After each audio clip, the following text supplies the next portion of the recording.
Kayeng darbar thawan KHAD Autonomous District Council KHADC hakasngi balai ke darbar tlang menhakas fotorek nawiyang arjar fuai kala Mynjur dagwai gasur KHAD Autonomous District Village and Town Development Council Bill arjar fuai kaniga bill kalong banthau ki Village Development Council haman kisnong nang banta ka jingtmu ban kantew ke baha kamiat kayo ka kot jungkite kisnong lengba ki bor pnya kisnong hading ke jing Mynjur dag Executive Committee ka Council.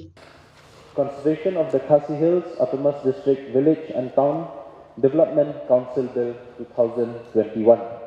CM, please move for consideration of the bill clause by clause.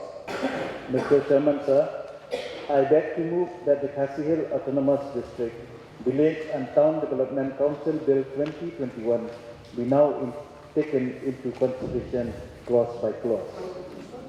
India, pengawasan. Magdalena korigenda. Hari India ini hafal pensiun korigenda. Siapa yang teruskan pas jadi korigenda juga ni. Satu sampai Juga ni ke village and town development council bill. Kita korigenda kita mengiyo bangsa itu minister. Kejumbut cuma kalau mana berpes soal korigenda maka sah move for passing bill. Kita untuk korigenda tu.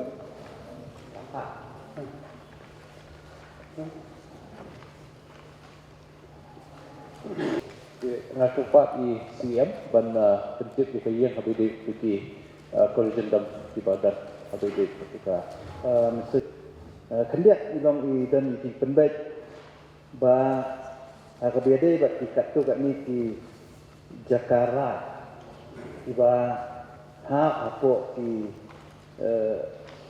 agni di CM Rai, Lendo Rai, Basan, Sordar Rai, Longsan tiba ini di Jakarta di representative di lajik tanda tikut mo te na kata-kata hakani ka Jakarta dan kini Rai gidan kini customary practice tiba ka right land ke bangiong kena takadaw ni rabu hakani ka sub clause 1 jangka clause 5 hata kentien ka boong chief and his daughter dan sa nila insert ka word bat ka dua bara serta ketika jing pentela kendiat di jing pembet nak kalian jangka ni ka dia tak boleh sibuk te mentang ke part di CM dan move ya kenika bill clause by clause. Motion move is that the Khasi Hills Autonomous District Village and Town Development Council Bill 2021 be now taken into consideration clause by clause. Kayang kemudian? Yeah.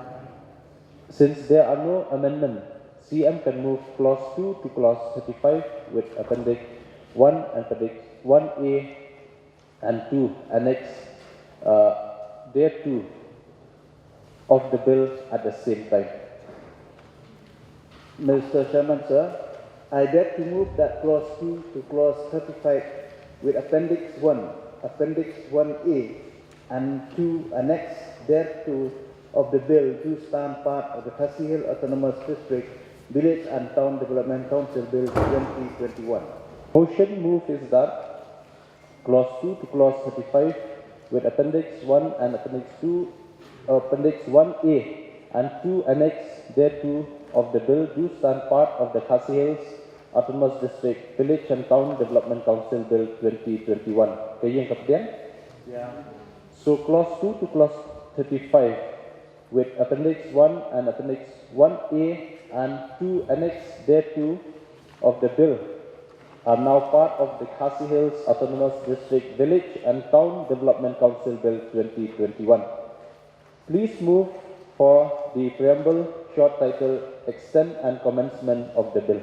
I beg to move that the preamble short title Extent and Commencement of the bill to stand part of the Khasi Hill Autonomous District Village and Town Development Council Bill 2021. Motion move is that the preamble short title Extent and Commencement of the bill do stand part of the Khasi Hills Autonomous District Village and Town Development Council Bill 2021. Kayang kemudian? So the preamble, short title, extent and commencement of the bill are now part of the Khasi Hills Autonomous District Village and Town Development Council Bill 2021. Please move for passing of the bill. I beg to move that the Khasi Hills Autonomous District Village and Town Development Council Bill 2021 be now passed. Motion move is that the Khasi Hills Autonomous District Village and Town Development Council Bill 2021 be now passed. Kaya kemudian? So the Khasi Hills Autonomous District Village and Town Development Council Bill 2021 has now been passed by the Council.